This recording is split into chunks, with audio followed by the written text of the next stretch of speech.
Want to know the best options for camping in Glacier National Park? Well, we're going to run through them in this video. Hey there, I'm Alex from Alex on the Map, and I grew up right by Glacier National Park, which means I'm pretty familiar with the different camping options that they have. Within the park, you've got 13 designated campgrounds, not including backcountry campgrounds, that you can book and enjoy. 13 options can seem pretty overwhelming, especially if you don't know which ones require reservations and which ones you can have your RV at.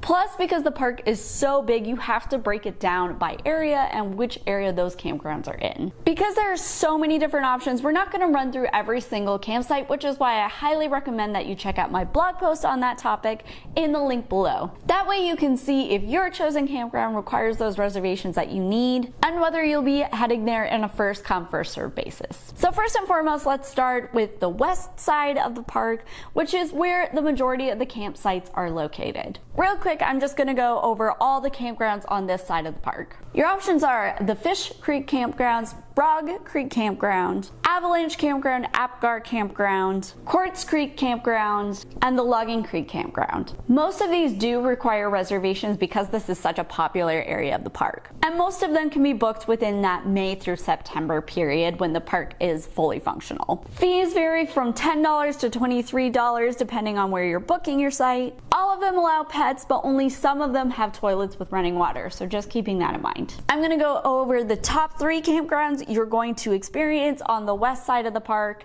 But for the other ones, again, check out that blog post in the link description below, just so you know what options you do have other than these. The first one is the Fish Creek Campground, which is located just by Apgar Village, which makes it super convenient for you to pop on the shuttle and visit the rest of the park. It's open May through September and has an RV limit of 35 feet. It also has a dump station, but reservations are required to book this campsite in advance. With the number of sites of 178, that means there are a lot of people staying at this campground. The fee is $23 and includes toilets with running water. Hooray! Sprout Creek Campground is another popular option located on Lake McDonald. It's open May through September, and RVs over 21 feet are not allowed in the campground. Reservations are also required, and you need to make them on recreation.gov in advance. And do keep in mind that there is no dump station, but there are toilets with running water. The final campsite I'm going to run through on the west side of the park is the Avalanche Campground. One of the benefits of this is it is located on a prime spot on Going to the Sun Road and near the popular Avalanche Lake Hike and Trail of the Cedars. Reservations are required for this one as well, and you can have an RV length of up to 26 feet. The fee is $20 per night, and toilets and running water are available. We're going to move to the more remote North Fork area of the park. There are only 2 campgrounds available, and reservations are not required, so that means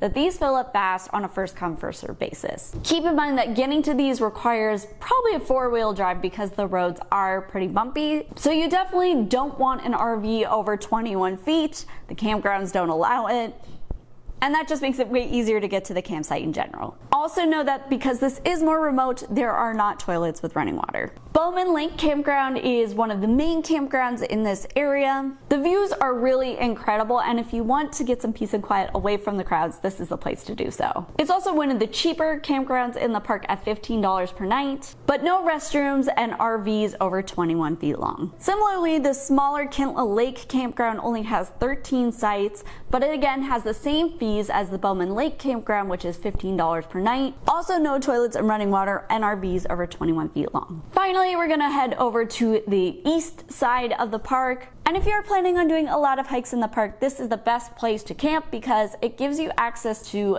the famous hikes like Grinnell Glacier and Iceberg Lake and Cracker Lake and all the good ones. The St. Mary Campground is the largest campground in this area of the park with 148 sites. The fee is $23 to stay there, and you can have an RV of up to 40 feet long. That's a long RV. Reservations are required for this spot that includes toilets and running water. Rising Sun Campground campground is also conveniently located on the east side of the park with 84 sites. However, you will need an RV of 25 feet or less in order to camp here. No reservations are required for this campsite, and it does book up fast on a first come first served basis, so just keeping that in mind. And if you're wondering, yes, there are toilets and running water. Mini Glacier is my favorite area of Glacier National Park, and it's no surprise that reservations are required to book this in advance. You'll pay a fee of $23 per night staying here, and you must have an RV of 35 feet or less. Finally, there are 109 different sites, so there are some options available, and toilets and running water are a given. Finally, I'm going to talk about the only campground in the Two Medicine area, which is the Two Medicine Campground. RVs are allowed of up to 35 feet long, and reservations are required. There are 100 sites available for $20 per site per night, and you got the classic toilets and running water. Here are some tips to help you make the most of your camping adventure in Glacier National Park. I definitely recommend planning ahead and getting those reservations as soon as you can, and as soon as you know you're headed to Glacier in general.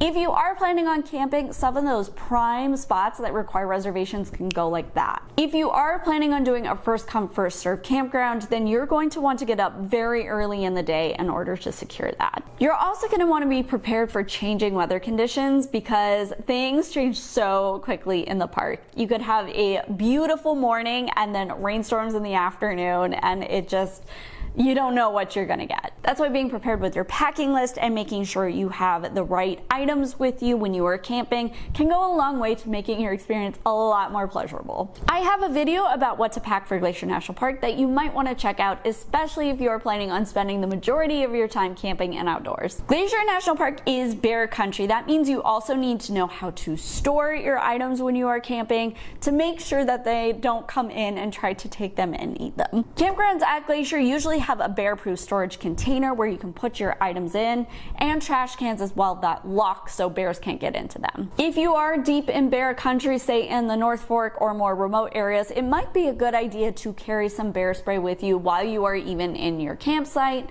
and especially if you are in the backcountry areas. Leave no trace is a big one, which means when you are done camping, make sure you have packed up everything and taken it with you outside of the park. That's been a huge problem in recent years of people just leaving items that they no longer plan on using at campgrounds, and then the park rangers have to figure out what to do with these things. So better just to take them out yourself. Another thing to keep in mind is that while Glacier isn't as high as, say, Colorado, there is a significant altitude change if you are coming from sea level. If you are camping, you might feel a little bit of altitude sickness, so make sure you take things pretty slow if you're not used to it. Alright, I'm going to answer some common FAQs I get from clients or readers looking for more information on camping in Glacier National Park. The first question I often get is, where do I choose to camp while visiting? And I think the biggest answer is just what you want out of your experience. If you are looking for more of a home base on the west side of the park, you might look at Avalanche or Sprout Creek. If you are planning on doing several day hikes from Mini Glacier, then the Mini Glacier campground is probably the way to go. This is why it's a good idea to familiarize yourself with Glacier and what activities you want to do before you arrive, so you know exactly where to stay and what you want to see. That's why it might be helpful for you to check out my video on planning a Glacier National Park itinerary and the recommendations I have to make the most of your trip. Another question I often get is, how do I make these campground reservations to begin with? You're going to want to head to the recreation.gov website where you will type in Glacier National Park, and that information will come up about the different campsites that you can book. Again, I recommend doing this several months in advance if you can, just to ensure that you actually have a place to stay when you arrive. If you can't make reservations in advance and it's first come first serve, you will want to arrive early at that campsite. At the registration office, there will be an envelope with some paper stubs that you will take to an open site. If one of these sites already has a paper stub displayed, that means it's taken and you do not take it. Once you've found a spot, you're going to fill out your information and put your payment in the envelope and return it to the registration office. When you're finished camping, remove that paper stub and you're good to go. How much does it cost to camp in Glacier National Park? Depending on which campground you're at and which type of site you need, it can be from $10 to $23 per night. You'll also want to keep in mind that your camping fee is on top of your entry fee. So if you have an annual parks pass or you've paid for your entry for that time in the park, that will be in addition to the fee you pay while you camp. Do I need vehicle reservations if I have a camping reservation in Glacier? And the answer is no. If you have a camping reservation already booked from recreation.gov, that serves as your vehicle reservation for the day. So once you reach the checkpoint where you will need to show your reservation, go ahead and have your camping reservation printed out to show a park ranger, and they will happily let you in and enjoy your time camping in the park. Are there restrictions for camping in Glacier National Park? Yes, there are a few to keep in mind when you are planning your trip. I'm going to read them off a list just so you know in advance about these restrictions that you'll need to adhere to when you get to the park. Number 1 is you can only camp in designated areas. There are no utility hookups for RVs, so no electricity, keeping that in mind. You cannot leave sites unattended for more than 24 hours. So if you are out enjoying the park and you've packed up everything, your campsite is forfeited for that day. The speed limit in campgrounds is 10 miles per hour. Campsites are limited to 8 people and 2 cars and 2 tents if it is a singular campsite. However, there are group sites available and those can accommodate more people. Between July 1st and Labor Day, the longest you can book a campsite for is 14 days. So that's a long time in the park, but there you go. Between Labor Day and June 30th, in the off-season, camping is limited to 30 days. Campground faucets cannot be used for washing clothing, dishes, preparing food, or bathing. You will want to do that at a separate water spigot for that purpose. You can only gather firewood along the inside of North Fork Road from Dutch Creek to Kintla Lake and the Bowman Lake Road, or in the vicinity of backcountry campgrounds, if you are planning on gathering firewood. Fire must be kept inside fire grates at all times. And this is very important because Glacier often does deal with a number of wildfires in the summer, and this just does your part to making sure that those aren't human caused. What do I need to know about Glacier National Park backcountry camping? Personally, if you have the chance to do so and the interest, camping in the backcountry can be one of the best ways to explore Glacier. However, the process is a little bit different than getting a campsite in Glacier. It's a good idea to head to the backcountry website in order to get an idea of how their whole process works. You're going to need to have a clear idea of what route you are planning on taking and be able to figure that out almost on your own. The cost per night for backcountry camping is $7. How do I get to the campgrounds in Glacier National Park?